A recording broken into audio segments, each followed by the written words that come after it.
been a while since my last update, and honestly, the summer heat has been pretty intense, so I haven't been doing much aside from just maintaining and watching things grow. But a lot has changed over the past month, so I thought it would be fun today to do my first ever midsummer garden tour. Ah, there's a bee. Oh my gosh, where is it? Ah, okay. Ah! Ah! So let's start here with this bed. This is mainly my peppers and eggplant bed, and this is the same bed where about a month or two ago I made a video where I had to completely reset this bed. I had to take out all of the plants that were in there, put some new soil and fertilizer, and that has made a big help. As you can see, this bed is luscious and everything is growing very nicely. So my eggplants are coming in, my peppers have been producing, and probably the thing I've been harvesting the most from this bed is my basils. I have Thai basil, holy basil, and some Genovese basil. And when I planted them, I did make sure to put them behind the taller plants. So we have our Thai basil behind the eggplants and some holy basil and Genovese basil behind the tomatoes and peppers.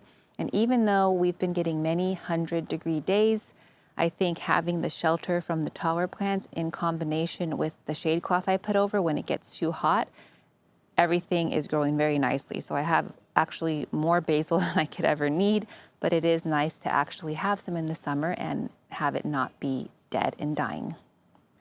So now we are here at my trellis raised beds, and I am in what I'm calling the tomato tunnel. So these are my two Sweet 100 cherry tomatoes, and they are exploding with tomatoes. I have way too many cherry tomatoes, which I knew was going to be a problem when I first planted them, but I think it's a good problem to have. So they have been growing very nicely.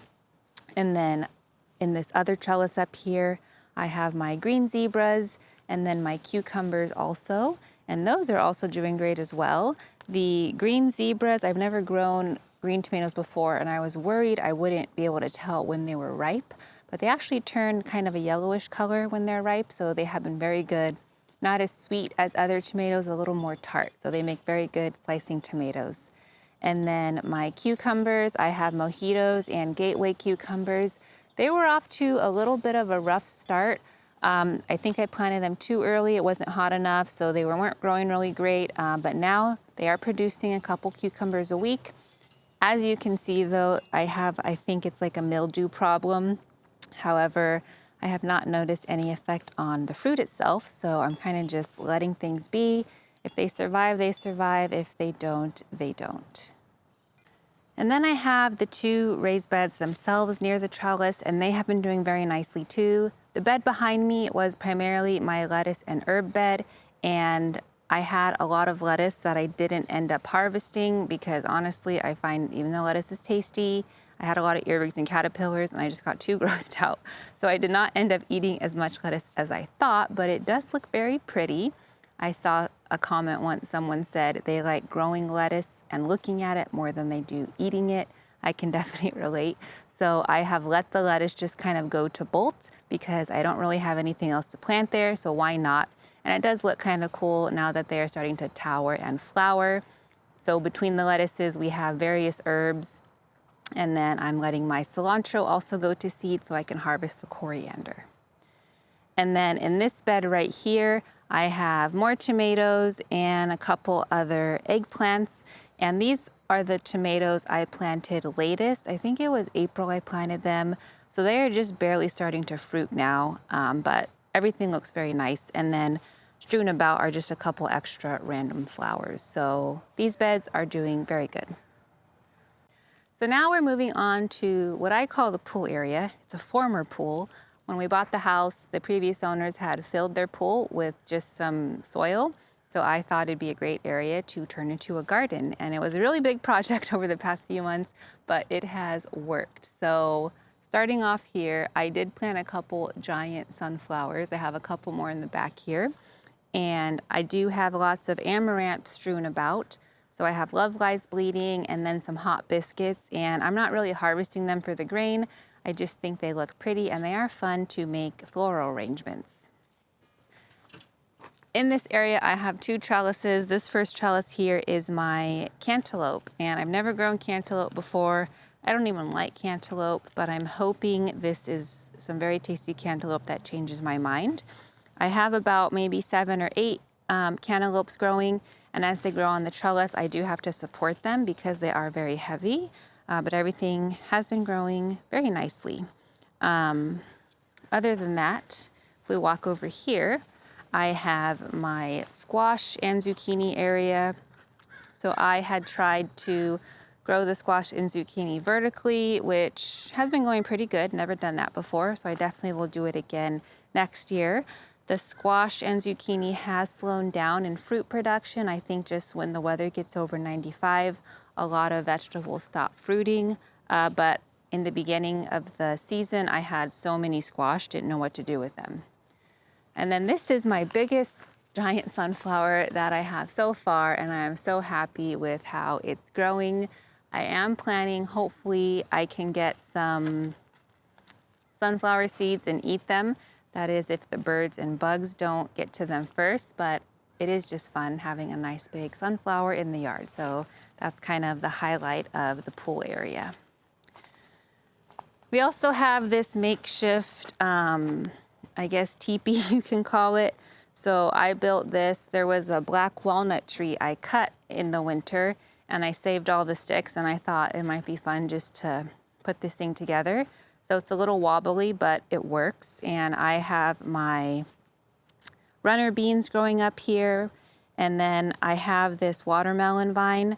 This is my pollinator watermelon. So with seedless watermelons, you need pollinator and a regular watermelon. So that's been a bit of a learning curve, but the pollinator melons, even though you can't eat them, I still like to just wrap the vines around because it is kind of whimsical. Speaking of the melons, the ocelot melon that I planted, I only have harvested one so far. It was one little tiny watermelon that was good, but overall I did kind of make some mistakes, planting too early, not mounding.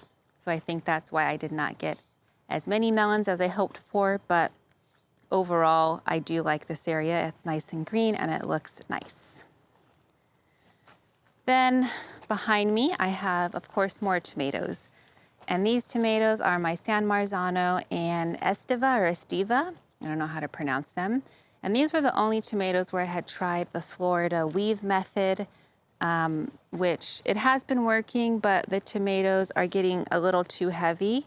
As you can see, it's kind of getting unstable here, but I do like how it works in terms of supporting the tomatoes. It makes everything very easy. I haven't had too many problems with hornworms, luckily. I've only found like maybe 1 or 2, but they are leaving most of my tomatoes alone. I did bag a couple of them in organza bags, just like as an insurance policy that I do have some, but even the ones I leave uncovered are doing very nicely. So lots of tomatoes coming in, and I need to figure out what to do with them because I already have way too many. And then going under the shade cloth here. So I did have more shade cloth in this pool area, which I had to move a bunch for filming. But living in the Central Valley, Zone 9B, even though we've had multiple 100-degree days, I think the shade cloth has been a really big help. Lastly, I have my corn. This is early Sunglow corn and first time growing corn. I only planted 16 stalks, so I did have to hand pollinate. But I have harvested a couple ears and they have been pretty good. So one thing I was really worried about with the corn was cornworms.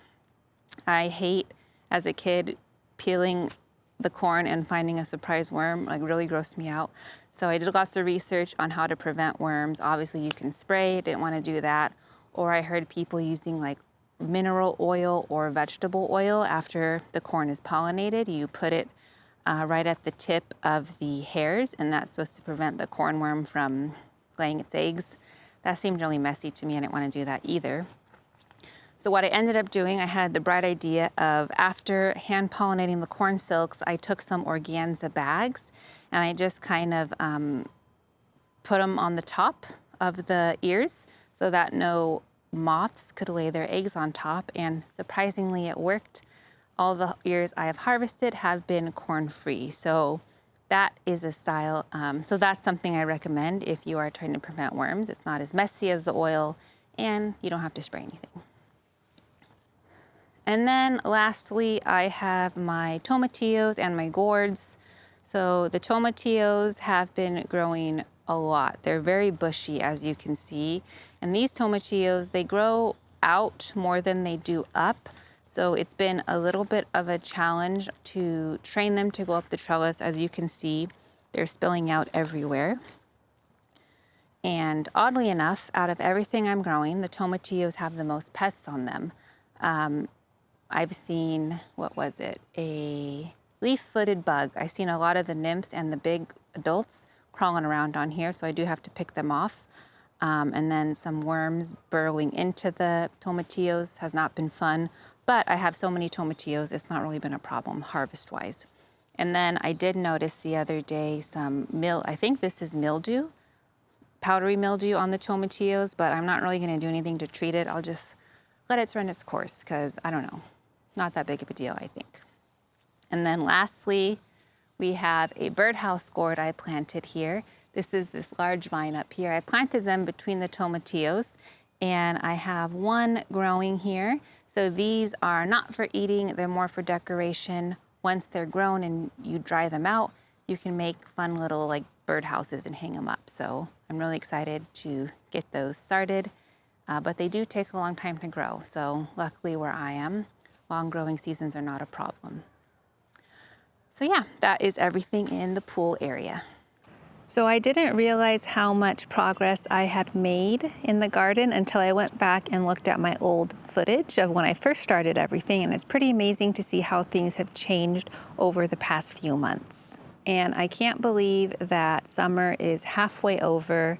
At this point, I'm gonna be taking a break from garden activities because it is second week of July, and for the rest of the month, I think we're looking at 100+ degree days. So I'm definitely not gonna be doing anything major in the garden, but in August, I will start planting my seedlings for fall, which is what I'm really looking forward to. So thanks for joining me, and I'll see you next time.